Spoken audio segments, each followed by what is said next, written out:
ek het jou inspraak nodig.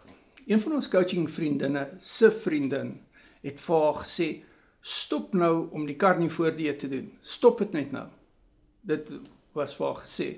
Hierdie coaching vriendin van ons het reeds 38 kg gewig verloor en groot suksesse in haar eie liggaam gesien, maar ook by haar man, neurologiese deurbrake wat daar gesien is, ongelooflik. Maar hulle is al langer carnivore as 2 jaar, amper 3 jaar. Maar hierdie situasie is een van, as iemand jou wil stop, nee, wat dink jy daarvan?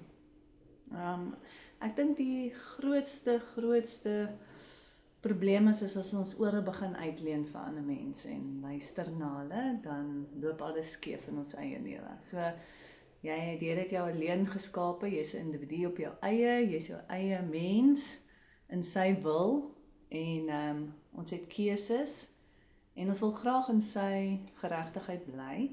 So, dit het niks met ons kan nie ons ore uitleen nie. Die woord is ook baie duidelik om te sê 'n gesonde liggaam huisves 'n gesonde gees. So ons kan nie as ons liggame begin gesond word, nou net sê, okay, nou stop ek alles oor dat 'n persoon gesê het. Nee, dan het ons groot moeilikheid.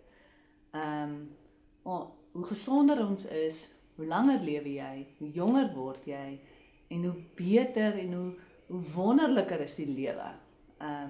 So maak jou ore toe vir ander mense. Jou grootste vyand in jou lewe, praat nou nie van die geestelike riem nie, ons praat van fisies, is gewoonlik maar naaste familie of vriendinne of vriende wat 'n invloed op ons lewe wil uitoefen. So just moenie jou ore uitleen vir ander mense nie. Ja. Maak nie saak hoe naby hulle is nie. Ja, en baie keer kom daar die, kom ons sê, reprimand uit 'n goeie plek uit. Die persoon bedoel dit baie goed. Ja, ek kry dit. Dis so gevaarlik wat jy doen.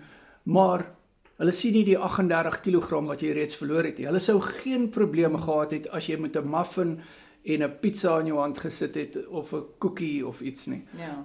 Maar as jy nou met 'n vetterige stuk vleis in 'n bord sit en eet, dan is dit nou 'n probleem, jy weet, om een of ander rede. Tipe 2 diabetes wat omgekeer word met die carnivore dieet in samewerking met jou dokter is nie goed genoeg nie. En hierso kom in wat ek sê is terwille van, maar ten koste van.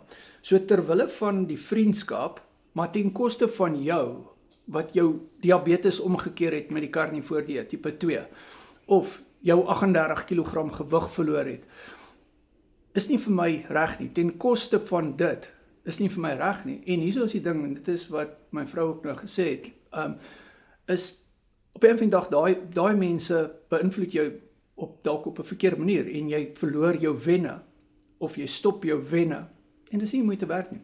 Ander ding is wat ek net wil byvoeg vanaand is kennis. As 'n persoon negatief praat teenoor jou en wil jou dalk help, hulle dink jy's dalk nou, is dit maar net rondom kennis, is 'n gebrek aan kennis. 'n gebrek aan kennis is ook 'n vyand eintlik. So help eerder die persoon reg in die kennis wat jy het en sê maar dit is eintlik hoe dit werk en wara. As jy die kennis het, gee vir hulle die kennis.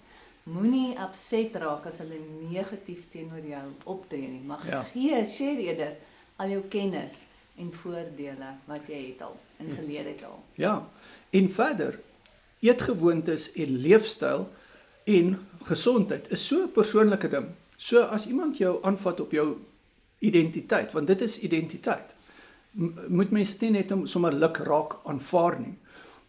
Dit is 'n basiese aanslag op jou menswees, op jou identiteit, en jy moet jou identiteit beskerm, want terwille van, maar ten koste van.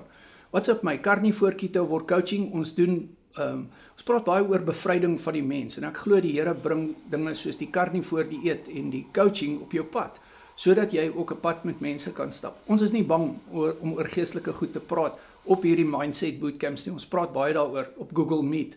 Ons het nou donderdag aan 6:00 weer 'n Mindset Bootcamp. WhatsApp my, die coaching wat ek en jy gaan doen, gaan wees op WhatsApp video call.